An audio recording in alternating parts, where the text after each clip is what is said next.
Hey guys, welcome to my YouTube channel. My name is Joel Manrique, and today I want to talk to you about 10 ways to cope, or 10 ways how to handle this big feeling, this big emotion that we call grief.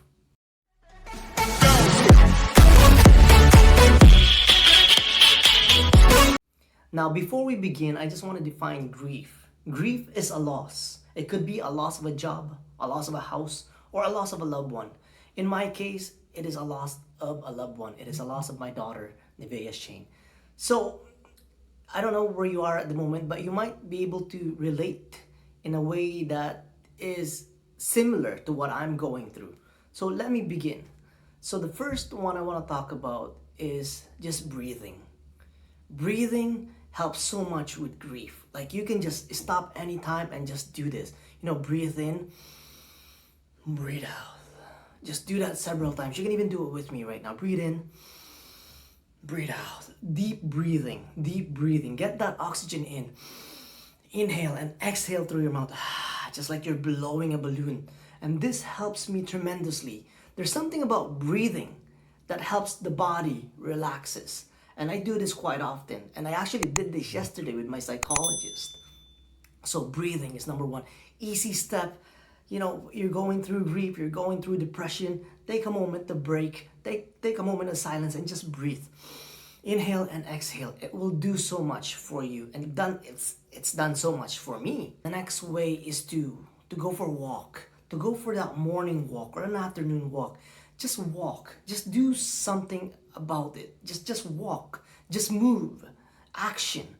My psychologist once told me that, because we are grieving, that our motivation has been taken away from us. And the way it works, according to him anyways, is that when you do your action, the motivation kind of follows, because you cannot act on your motivation at the moment because we are grieving. I am grieving. So my motivation is gone.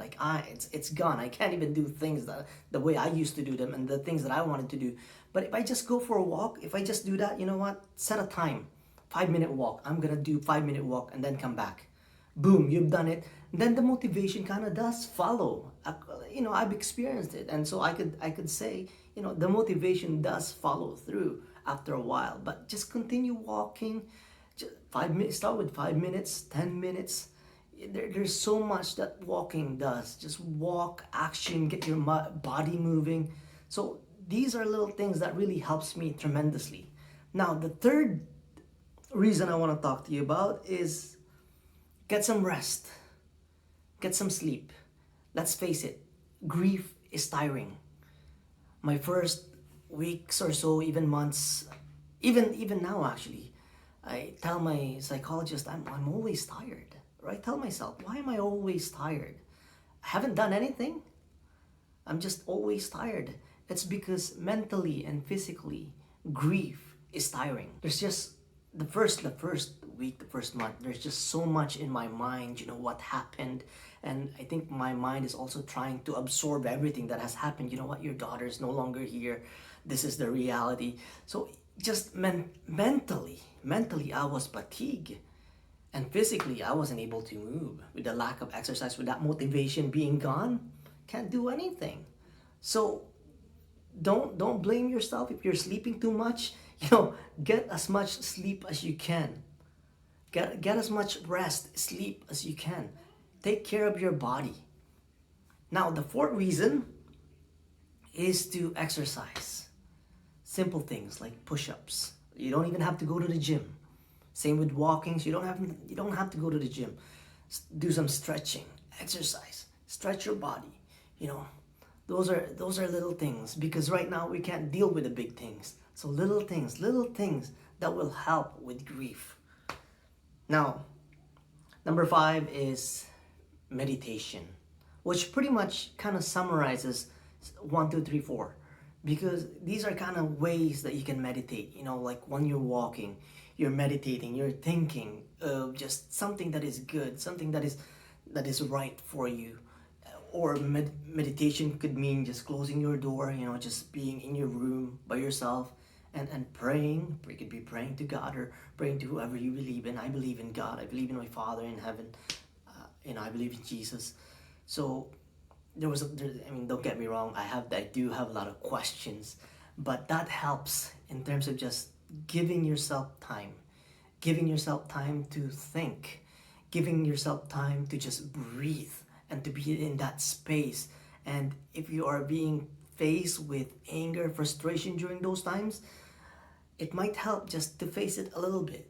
Face what you can handle at the moment. Just don't go crazy. Just meditate. Take your time. Again, grief is not a destination. It's a long journey.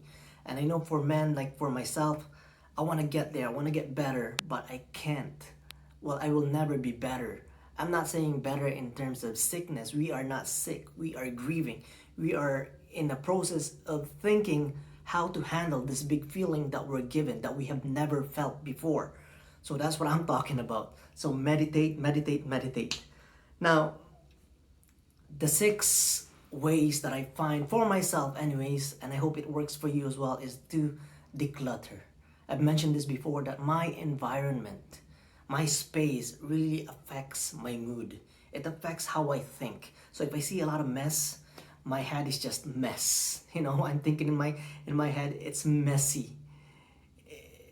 So what I have finding is that I'm trying to minimalize my life.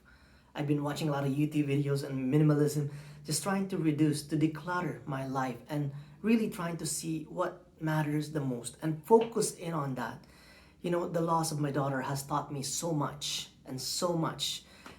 And this is just one of them, just realizing what really matters in your life.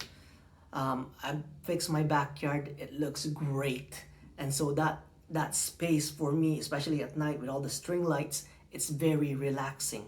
So that's a space where I can go to and say, you know what, I can just relax here. I have decluttered my backyard. It looks nice.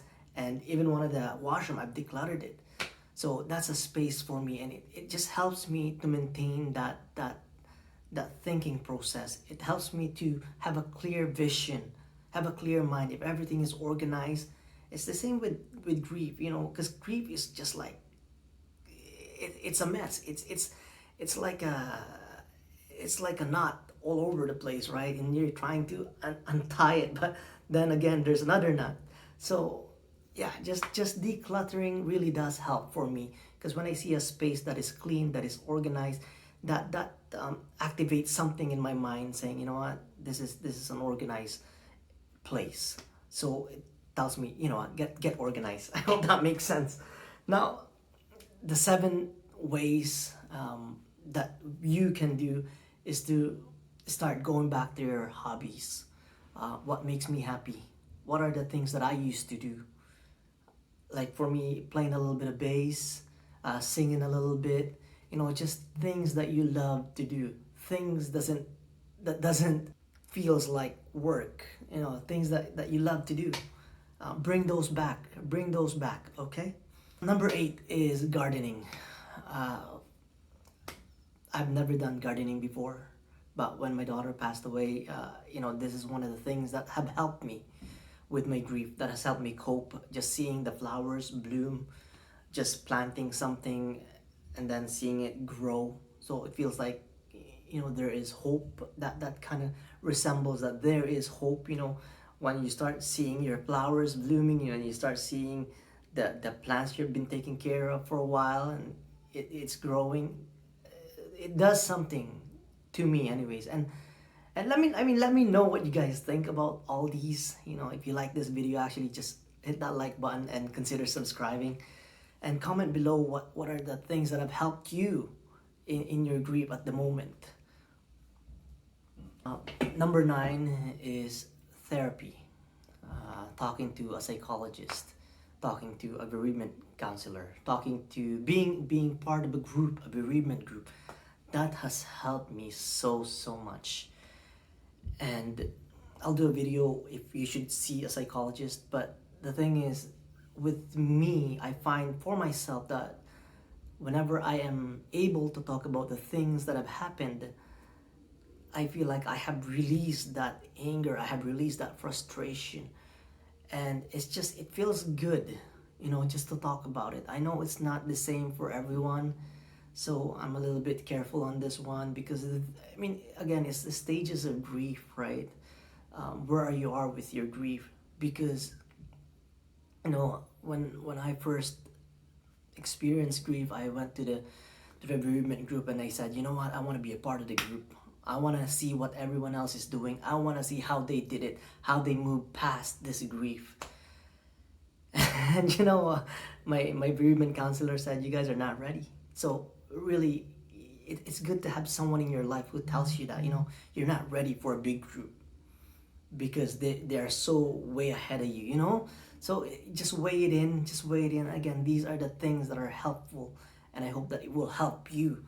And the last thing that I want to talk about is, I put this in the last intentionally, because I hope that this is the last resource that you will do if you're grieving and you can't function, is to get some help with medication. I have been taking antidepressant. I've never taken any antidepressant before. I am a happy, easygoing guy, but because of grief, it was just too much. Again, that joy of doing something has been taken away. I have been robbed of my joy. So yeah, medication, if you need to take it, take it. Weigh it in. There's cons and pros. And if your doctor has recommended medication for you, antidepressant, that means there's probably more benefits to it than the negatives. But again, weigh it in. You know yourself better than anyone else. And so I've taken two kinds of medication. I was taking can't remember, Celexa was the first one. I made a review on that one. And now I'm taking benlafaxine, and I'm also taking a sleeping pill. The sleeping pill really does help a lot for me. And then the only downside is that I am always tired. And that's not good for me, because I need to move. If I'm always tired, I can't move. I'm stuck in bed. I know I mentioned it's okay to take rest. It is okay to take rest, but for me, if my mindset, if I have not done anything, and if I'm not progressing, it feels to me that I am just not moving. I don't like that feeling. So I have to do something. I'm still taking them according to my doctor, what the doctor recommends, but I don't plan on staying in that medication, because I don't really want to take medication. Now, those are the 10 things that you can do right now, and I hope that you're able to relate. And I really do want to hear from you. I want to hear what you're going through. I want to hear how you're dealing with grief and what has helped you, because the 10 list that I gave you is just based on my personal experience, and based on talking to some doctors and some psychologists and getting some help, talking to other people who are in the same way as I am. So yes, comment below. I want to hear from you. And I know it's a long journey, it's a tough journey, but I want you to hang in there. Hang in there. This is what the channel is all about. This YouTube channel is all about motivation over grief. How do we move past this grief, and how do we move forward with grief, knowing that our loved one is no longer with us. In my case, my loved one is no longer with me. But a loss is a loss, and we shouldn't suppress it in a way, because it is a loss, and we value what we have lost. Again, thank you so much for watching this video. If you like this video, hit that like button. Consider subscribing. That would help me out so much. Thank you. See you later. Hang in there, one moment at a time.